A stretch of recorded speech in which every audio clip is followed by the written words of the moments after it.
बातमी पाहूयात। मी भाजपचा प्रामाणिक निष्ठावान कार्यकर्ता आहे। राष्ट्रवादीतील प्रवेशाच्या चर्चेवरती नवनीत राणांनी पोस्ट लिहिलेली आहे। पदासाठी विचारधारा बदलणार नाही असे नवनीत राणा म्हणाल्यात।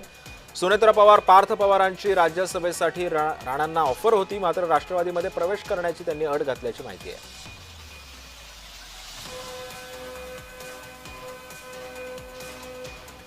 त्यामुळे या सगळ्या प्रकरणावरती नवनीत राणांनी आता फेसबुक पोस्ट लिहिलेली आहे।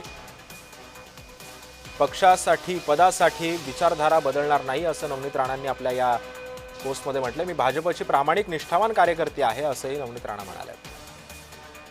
या सगळ्या संदर्भामध्ये आमचे प्रतिनिधी सुरेंद्र आखोडे आपल्या सोबत आहेत। सुरेंद्र, आपण बघतोय की नवनीत राणांना राज्यसभेसाठी राष्ट्रवादीकडून ऑफर होती, मात्र त्यांना पक्ष एक अट होती की तुम्ही राष्ट्रवादीमध्ये प्रवेश करा आणि त्यानंतर तुम्ही राज्यसभेवरती जा। मात्र त्यांनी या सगळ्या संदर्भामध्ये भाजपचे आपण निष्ठावान कार्यकर्ते असल्याचं फेसबुक पोस्टमध्ये म्हटलंय। पुढचा पाऊल काय असेल नवनीत राणांचं? त्या राज्यसभेसाठी इच्छुक आहेत ते मान्य आहे, परंतु राष्ट्रवादीच्या ऑफरचा कशा पद्धतीने ते विचार करू शकतात?